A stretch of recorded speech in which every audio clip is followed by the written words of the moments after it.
pagninegosyo. Pero dahil po meron tayong mga coaches and mentors na willing na magturo po sa atin kung paano natin magawa ng tama ang negosyo, matututunan po natin yun. Tama? Kaya ano lang po ang ginawa ko, sumunod lang po ako sa mga sinasabi po ng mga uplines. Kagaya lang din po na sinabi po ni Lady Dragon kanina. Tama? Nag-yes upline lang. Huwag tayong matakot mag-yes upline. Nag-yes boss nga tayo eh. Diba? Nag-yes nga tayo sa mga kapitbahay natin pag sinabi, ay, meron pa lang doon, no? O, diba? Ang bilis natin sumunod. Uy, may panood ngayon, meron doon, no? Diba? Ang bilis na natin mag-yes. Diba? Eh, bakit hindi tayo mag-yes doon sa ikakuunlad ng buhay natin? Tama, huwag tayong matakot kasi marami po sa atin, lalong-lalo na po, kapag hinahatak ni upline, may training, ito ang gagawin natin, ito. Pag may mga tinuturo sa atin, medyo Bisaya kaday. Diba, alam mo yung parang loaded na yung utak natin, lalong-lalo na kapag lagi-lagi na po tayo ibig sabihin, marami na tayong mga naatin na marami na tayo naririnig. Tama?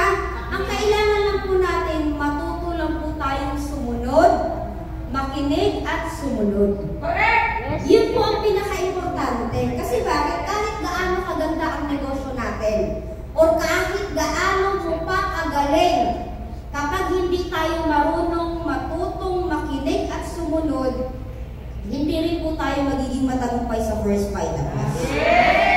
Huwag po natin isipin na marami na tayong alam. Huwag po natin isipin na naka-attend na ako, tapos na ako dyan. Ang pag-aaral hindi natatapos.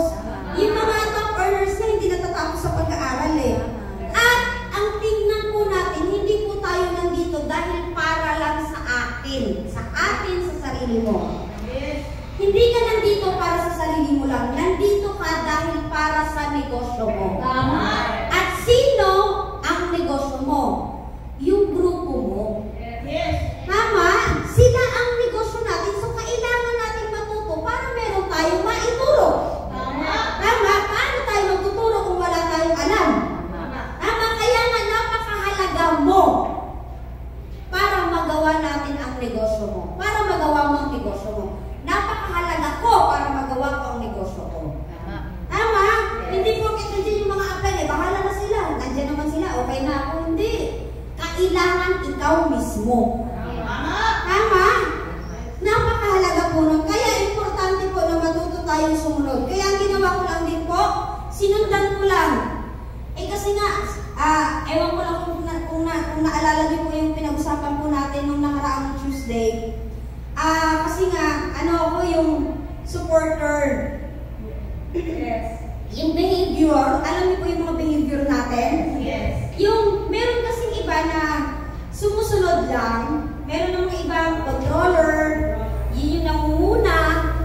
Oo, yung mga, kailangan alam natin po yung mga kaugalian po natin para mas maging smooth po yung negosyo natin. So, ganun po ako. Pag sinabi na apply ko na, merong training, pag sinabi na apply ko na attend, mag-i-invite, magtutok, nung una nga ang pinakauna ko pong talk, alam niyo po, hindi po grupo ko. Ang malupit pinakauna ko pong talk, pinakauna kong talk, 10 ang guest. Grabe, tuwa po ako. Oo, 10 po ang guest. Ang good news, bago matapos, isa na lang ang natira. Oo. Isa na lang natira. Ang malupit. Natapos ang talk ko. Ni isa wala akong naintindihan sa pinaliwanag ko. Kasi bakit memorize? Oo, doon ako nag-start sa ganun. Nag-start akong natutong mag-talk, hindi ko grupo. Hindi ko grupo, pero ang maganda, doon mo ako natuto. Kaso, hindi hanggang sa natutunan, hanggang ngayon po tuloy-tuloy pa ang pag-aaral natin kasi wala naman kung tapos ang pag-aaral. Tama po, maswerte nga tayo, libre pag-aaral natin sa labas na, may bayad eh. Alam niyo po, napakamahal po ng bayad, yung mga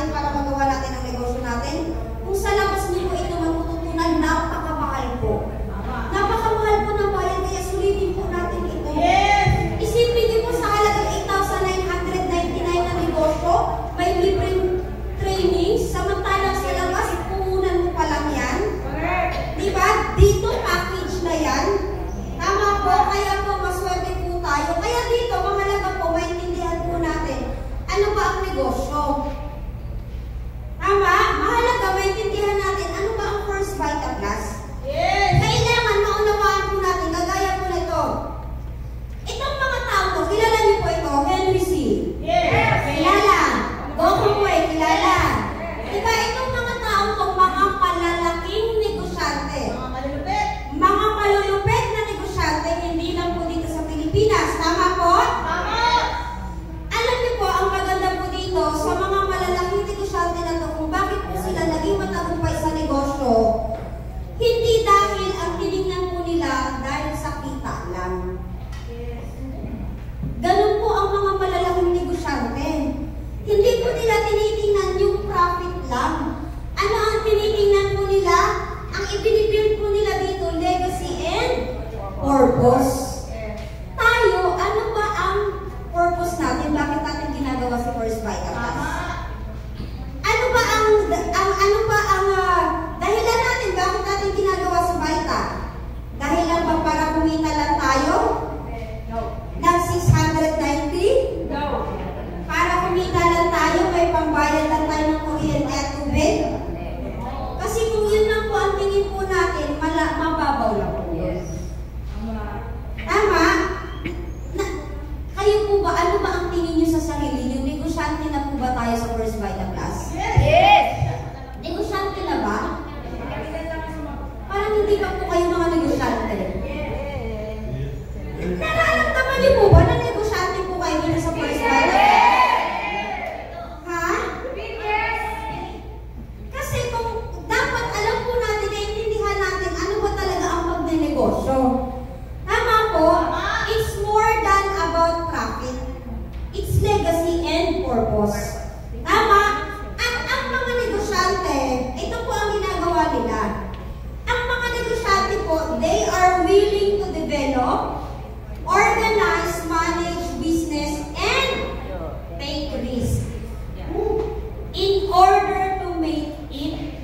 Ibig sabihin, walang kinakatakutan, walang inaayawan, walang inaatrasan. Talagang nagtitake risk. Ganun po ang mga negosyante. Kasi baka mamaya tayo, nagsisimula pa lang tayo sa negosyo or hindi pa nga tayo nakakahakbang eh. Diba? Yung parang hahakbang pa lang, umaatras na tayo.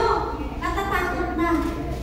Diba yung pupuntahan pa lang natin ang prospect natin, inisip pa lang natin na, ay si ganito papaliwanagan ko ng First Vita Plus.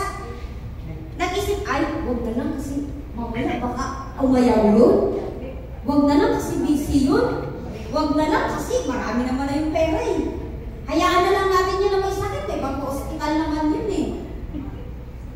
Di ba? Baka yun yung nasa isip natin. Aalaman natin ang negosyo. Ay, huwag na lang. May negosyo naman na yun. Di ba? Natatakot tayo. Natatakot tayong mamuhulat. Kagaya nga sabi ni Doña Estrella kanina. Minsan may struggle sa financial. Yes!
Vita Plus, isipin po niya, siya invite. Siya ang mag-uupa ng sasakyan. Siya magpapamerienda. Ang malupit yung mga in-invite, hindi nag-dealer. Ay, grabe! Power! Di ba inisip ba niya yun na, ay gagastos ako? Ay maglalabas ako? Hindi eh. Ang inisip niya, nag-take risk, malay ko, kung ba? Di ba? Kung may mag-dealer, ngayon lumaki ang Fight Action Good Champion. Kailangan po natin na maintindihan. Dahil nga po, nagre-negosyo tayo. Tama! Yun yung kailangan natin makuha sa kanila kung papaano sila mag-isip. Yes! Actually, hindi naman talaga agad-agad eh, kasi nga hindi tayo mga negosyante, pero kailangan talaga natin i-practice. Kailangan talaga natin, kung pwede nga lang inumin natin yung mga iniinom nila para talagang pumasok sa kaluluwa natin. Yung pagiging negosyante ng First Vita Plus. Para lang makuha natin kung ano po yung mga nakukuha po nila. Kailangan po natin. Tama po? Okay, so, ito lang po. Ito yung money quadrant. O ibig sabihin, dito lang tayo umiikot para magkaroon ng kita. Para magkaroon ng kita. Ano tong E? Employment. Empleyado. Alam naman natin sa employment. Pag may pasok, may sahod. Pag walang pasok, walang kita. Diba? Ganon sa employment. Tama, sa self-employed, pwedeng lumaki ang kita. Pero mas malaki dapat ang oras. Pero ikaw pa rin mag-isa. Ikaw pa rin mag-isa kahit anong tumbling mo, para kumita ka ng malaki, kailangan mo